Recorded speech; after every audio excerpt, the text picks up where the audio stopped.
بسم اللہ الرحمن الرحیم۔ میرے محترم سامعین حضرات، عید الفطر کی سنتیں کیا ہیں؟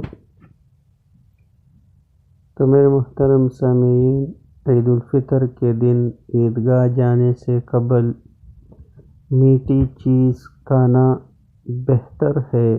بہتر یہ ہے کہ بندہ کھجور ہو اور طاق عدد ہو تو اس کو کھا لے۔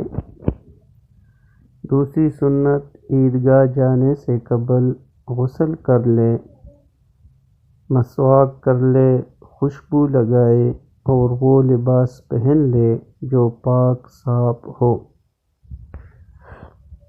اور اس کے ساتھ ساتھ پسندیدہ اور شرعاً جائز ہو ایسا لباس پہنے۔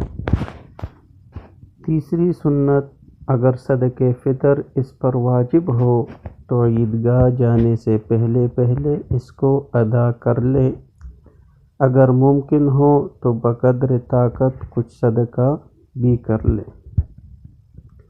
چوتھی سنت، چہرے پر مسکراہٹ، خوشی اور تازگی لائے، ہر کسی سے خندہ روئی سے ملے۔ پانچویں سنت، صبح سویرے اٹھے اور اپنے محلے کے مسجد میں فجر کی نماز پڑھ لے۔ چھٹی سنت، جلدی تیار ہونے کے بعد عیدگاہ کی طرف پیدل چلنا مسنون ہے۔ چلنے میں وقار، سکون اور عاجزی اختیار کرے اور آنکھوں کو جھکا کر چلے۔ ساتویں، عیدگاہ جاتے ہوئے راستے میں آہستہ آہستہ تکبیرات بھی پڑھتا رہے۔ صاحبین اکثر فقہائے کرام اور صحابہ کرام رضی اللہ تعالیٰ عنہ اجمعین سے عید الفطر کے دن بھی تکبیرات میں جہر کرنا منقول ہے، لہٰذا اگر کوئی جہراً تکبیرات پڑھنا چاہے تو کوئی حرج نہیں۔